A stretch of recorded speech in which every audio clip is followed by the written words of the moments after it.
Jadi sebab-sebab yang membolehkan tayamum ada tiga ya. Satu, tidak adanya air. Jadi misalnya kamu sudah masuk waktu sholat. Nah ini sudah waktu sholat duhur ini Cah. Pas tidak ada air, maka kamu boleh bertayamum. Tapi tidak adanya air itu harus kamu pastikan dulu dengan kamu mencarinya. Oh di sini ada air enggak ini? Enggak ada. Coba kita lihat ke sana, ada air enggak? Coba kita lihat sebelah sana, ada air enggak? Nah kalau sudah kamu cari dan memang tidak ketemu airnya, maka baru kamu boleh bertayamum. Atau tidak ada airnya itu menurut ada orang yang ngasih tahu dan orang itu dipercaya, bukan tukang bohong. Mang, di sini ada banyu enggak? Enggak ada, Pak. Yang benar, ke situ enggak ada, ke situ enggak ada. Ada juga air di sebelah sana. Kalau kita menuju air itu nanti waktu sholat keburu habis. Nah maka pada kondisi seperti ini boleh kita bertayamum. Kenapa? Karena kesepen banyu alias tidak ada banyu. Begitu, paham? Yang kedua, sebab sakit. Kitanya lagi sakit. Andaikan kita berwudu menggunakan air, sakitnya bertambah parah. Konon loh. Maka pada kondisi seperti ini kita boleh bertayamum. Emon, waktu zuhur sudah datang ini, ayo kita wudu. Aduh, kita lagi sakit, Dik. Sakit apa, Mon? Sakit bisul. Kalau sakit bisul, andaikan kita berwudu, bisulnya bertambah parah tidak?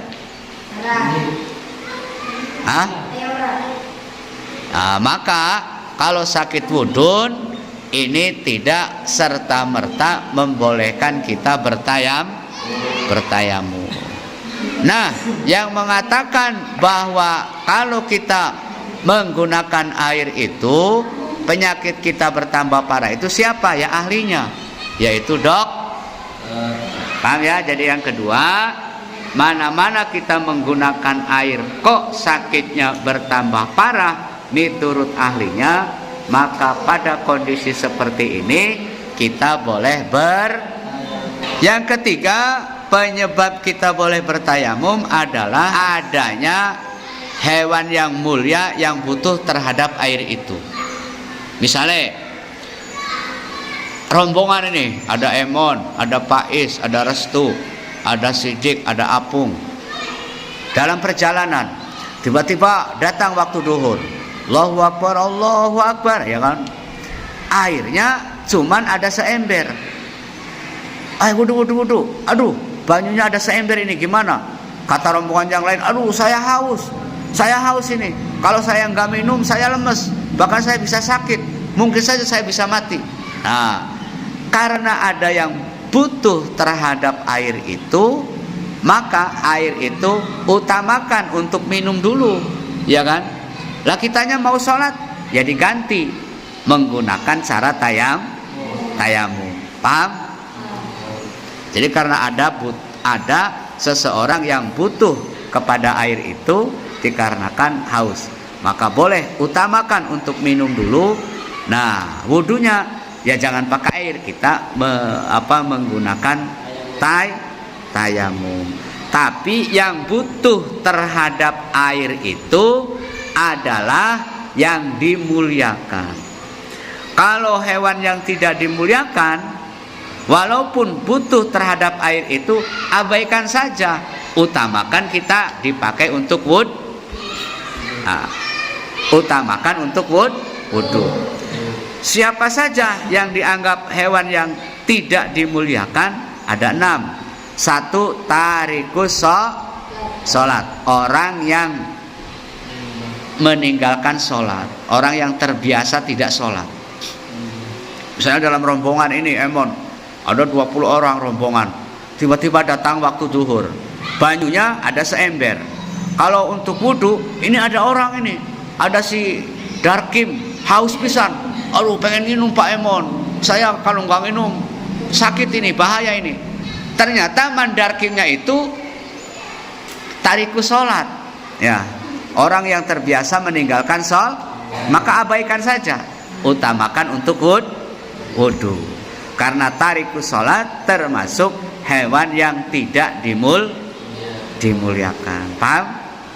Yang kedua, wazanil muhson, orang yang berzina muhson, ya, orang yang berzina muhson. Orang yang berzina muhson itu kalau dia laki-laki berarti punya istri, kalau dia wanita berarti punya suami. Dia punya istri tapi masih berzina dengan wanita lain. Dia punya suami tapi dia masih berzina dengan laki-laki lain. Ini namanya zina muhson. Orang seperti ini, kalaupun dia butuh air untuk minum, kalau saya tidak minum nanti saya sakit Pak Emon. Banyunya ada seember, abaikan dia. Utamakan untuk wud. Kenapa? Karena dia zina muhson. Yang ketiga, wal murtadu, orang murtad. Orang murtad itu tadinya agamanya Islam, kemudian dia keluar dari Islam, ini namanya orang murtad. Dalam rombongannya Emon ada orang murtad, Pak Emon, aduh saya haus ini, kalau saya nggak minum saya bisa sakit, bisa mati. Banyunya ada seember, abaikan. Ya, utamakan air itu digunakan untuk wud. Paham ini Putri? Paham? Karena dia Yang keempat, 1, 2, 3. Yang keempat, yang dianggap hewan tidak dimuliakan adalah orang kafir yang memusuhi orang Islam. Kalau orang itu kafir tapi dia berdamai dengan orang Islam, dia tidak musuh wong Islam. Kalau dia kehausan, utamakan dia kasih minum, kita wudunya bertayamum. Tapi kalau dia orang kafir non Islam yang memusuhi orang Islam, walaupun dia kehausan minta air, abaikan. Kita utamakan air itu untuk berwudu. Paham? Yang kelima adalah anjing galak. Anjing galak nyokoti uang, ya. Orang kau ndelong Emon dicokot, wah kiri wadon ya, ndelong sidik diudak-udak, ya kan? Nah, kalaupun ada kirik yang galak, dia kehausan minta minum, abaikan, karena dia termasuk hewan yang tidak yang keenamnya adalah celeng atau babi, abaikan dia walaupun dia butuh.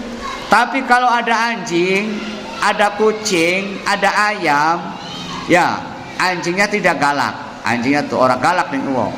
Dia kehausan pengen minum, airnya ada seember, ada ayam kehausan, kalau nggak minum mati ini, maka utamakan ini airnya, kasih minum mereka dulu, kasih minum anjing yang tidak galak, kasih minum hewan lain, sapi, onta dan sebagainya.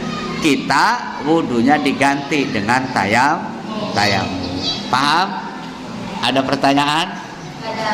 Ada. Nggak ada ya? Saking pahamnya atau saking beli ngerti ya mungkin? Saking pahamnya, benar Put? Ya, wallahu a'lam.